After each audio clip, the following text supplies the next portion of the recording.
Hai guys, welcome back to my YouTube channel. Nah, kali ini aku mau sharing untuk kamu semua tentang kejadian hari ini, tepatnya pagi ini ya.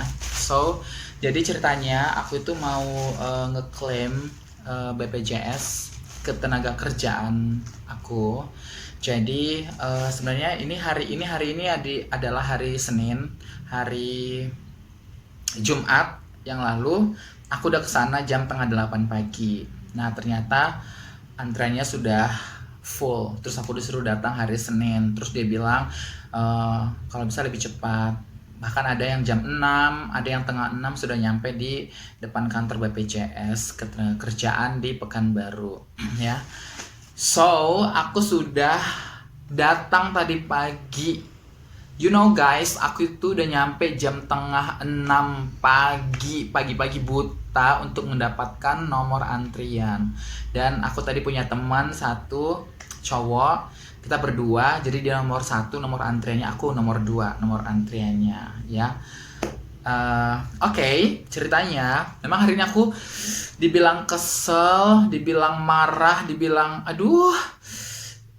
dibilang apa ya, pengen ngomong kok jadi orang nggak bisa bisa ngasih informasi dengan baik dan benar gitu kepada orang banyak.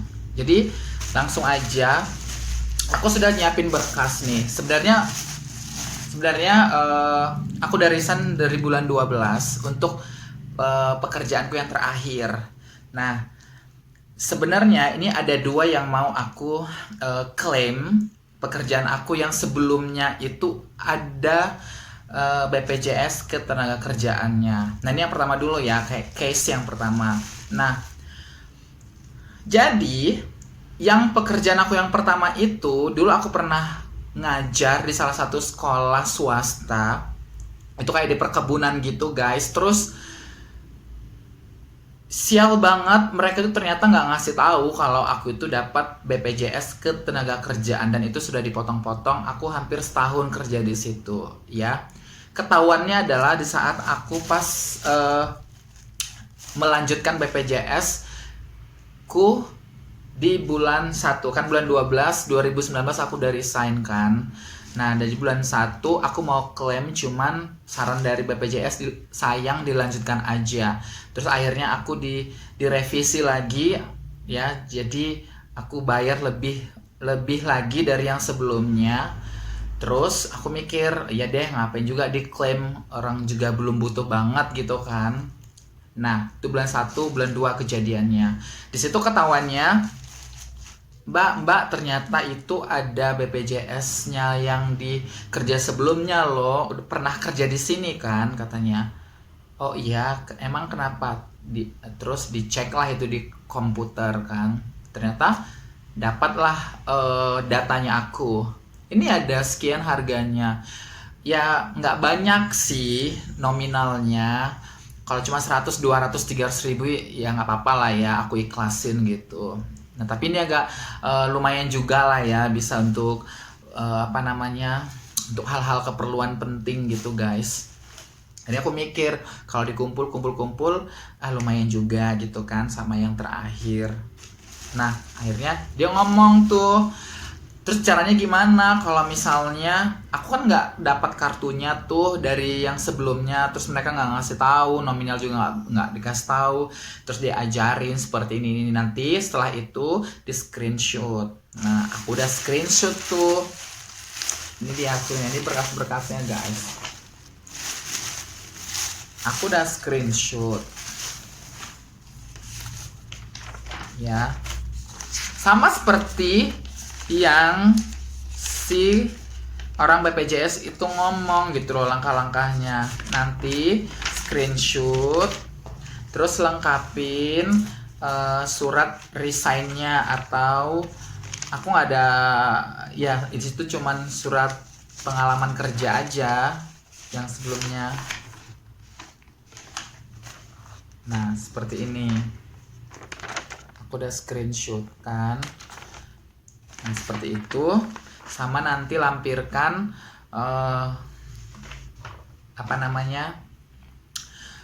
surat pengalaman kerja atau resign dari si pekerjaan yang sebelumnya. Oke, udah selesai nih.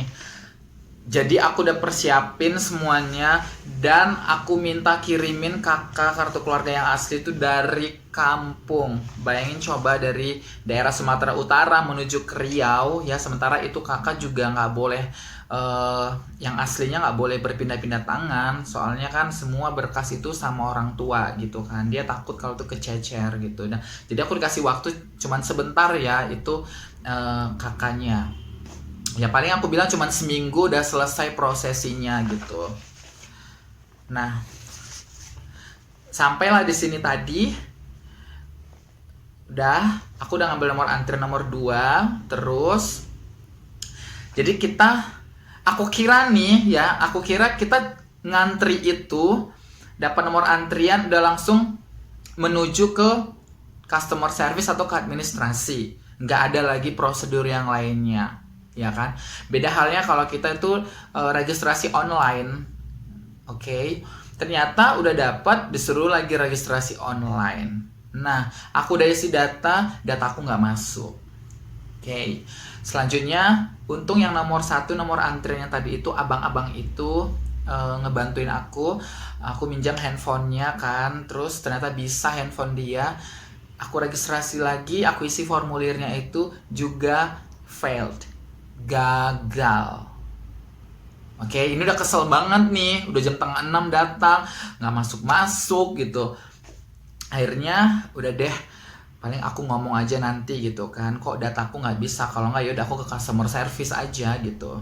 Oke, masuklah aku dipanggil urutan nomor 2. Terus udah diisi kata orang itu kan formulir dari handphonenya. Aku jelasin nggak bisa mbak pakai nomor temen pakai handphone temen yang tadi juga nggak bisa. Kalau memang nggak bisa aku menuju ke customer service dong gitu, dataku kenapa nggak bisa masuk gitu. Oh yaudah deh nggak apa-apa, sini aja semua berkas-berkasnya, aku kasihlah hard copy-nya ini. Udah, mungkin mereka ngebantuin kali ya. Nah setelah itu udah dikumpul dan aku disuruh nunggu lagi supaya masuk. Kita kan masa pandemi ini ternyata dibatasin masuk ke ruangannya itu cuma sekitar 5 atau 6 orang. Terus kalau ngantri nomor antrian itu juga dibatas-batasin dan itu 40 orang satu hari cuman. Makanya kalau jam 8 datang, jam tengah 8 pagi, kamu jangan sampai jam 8 udah nggak dapat lagi tuh nomor antriannya. Tengah 6 guys, sampai jam 6 kamu udah nyampe di kantor. Nah lanjut cerita, masuklah berkas aku, terus aku dipanggil nomor 2. Harapannya adalah aku nggak ada masalah gitu kan, karena udah capek banget gitu loh. Udah beberapa kali aku datang itu gagal terus gitu. Terus dia ngomong, mbak ada masalah.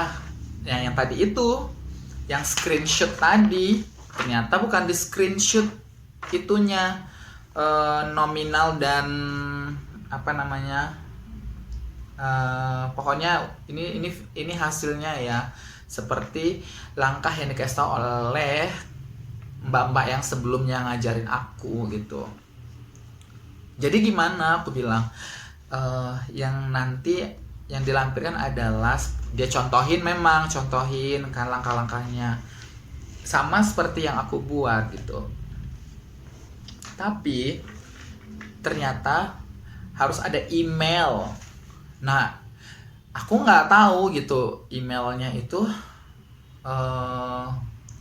bukan aku yang buatin pada saat itu, karena pas mau mendapatkan ini itu beda prosesnya gitu loh guys.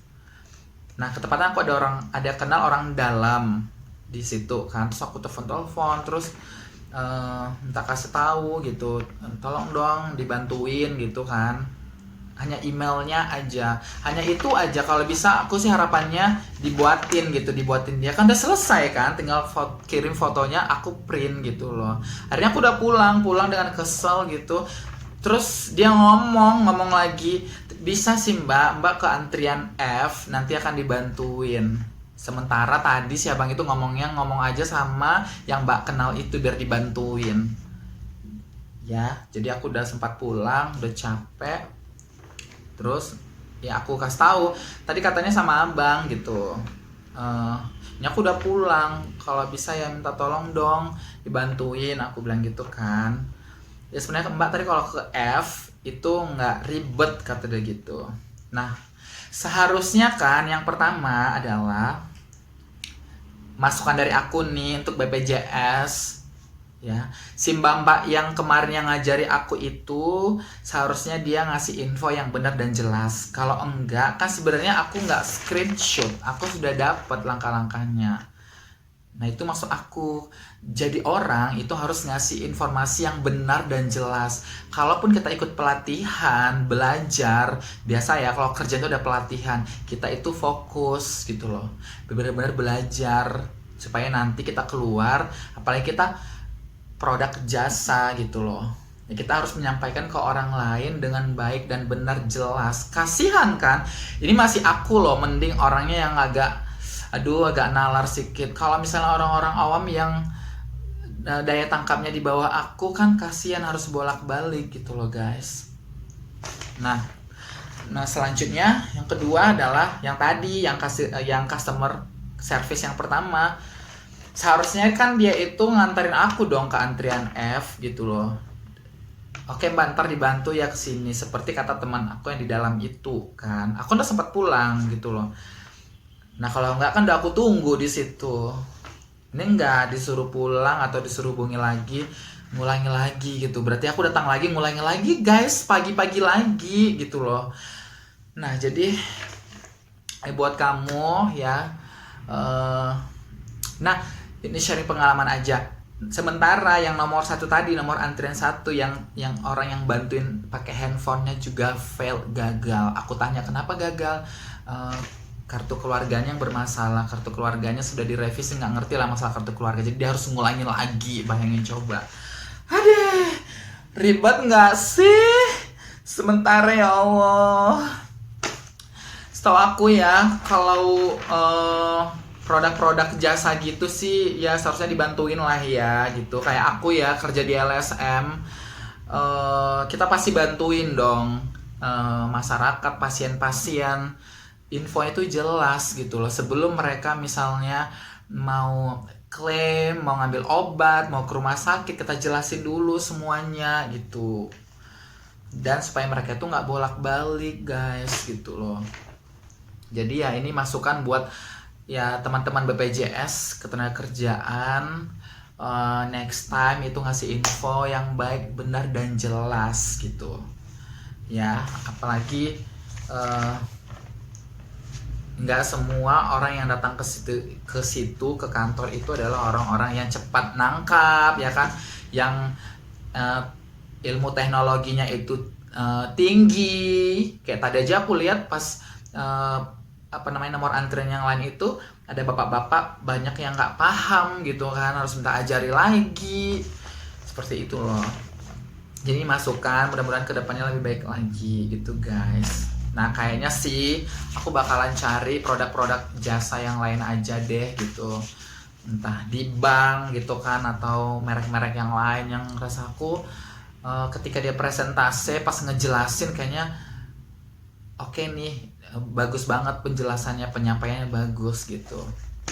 Seperti itu aja sih. Jadi buat kamu kalau mau klaim BPJS ketenagakerjaan kamu, pertama adalah kamu harus siapkan berkas-berkas kamu ya, kayak KTP asli, terus KTP fotokopi. Yang kedua adalah kartu BPJS-nya yang asli, terus difotokopi. Yang ketiga adalah kartu keluarga yang asli, terus fotokopiannya. Yang keempat adalah nanti ada formulir pas di tempat harus kamu isi. Yang kelima adalah siapkan gadget kamu, siapkan kuota kamu ya. Terus kamu harus pelan-pelan ngisi formulir yang ada di virtual. Terus yang ketujuh, siapkan surat pemberhentian kerja atau referensi kerja kamu. Dan yang kedelapan, buku tabungan kamu harus siapin buku tabungannya yang masih aktif, terus di fotokopi yang paling depan. Selanjutnya kalau ada NPWP, tadi aku lihat ada NPWP, siapkan NPWP, fotokopiannya juga. Terus itu aja sih sebenarnya persyaratannya. Nah, jamnya di saat-saat kayak gini, kayak pandemi gini, aku nggak tahu ya. Kalau sebelumnya jam 8 itu bisa langsung ke kantor. Kamu harus cepat ngambil nomor antrian. Jadi jam tengah 6, jam 6 kamu udah harus sampai. Seperti itu. Itu yang terjadi di Pekanbaru ya. Aku nggak tahu di kota-kota yang lain. Jadi mudah-mudahan informasinya ini jadi pembelajaran buat kamu. Jangan sempat kayak aku jadi kesel gitu kan. Ya udah sabar-sabar aja sih sebenarnya. Kita lihat aja nanti apakah ada respon dan dibantu oleh mereka. Kalau nggak ada ya udah deh. Kayaknya 2 tahun yang akan datang aja setelah pandemi aja baru aku urus gitu. Dan pengen cari produk-produk yang lain. Oke, sampai situ dulu. Jangan lupa di like, comment, share, dan subscribe. Sampai ketemu di video-video berikutnya. Bye-bye.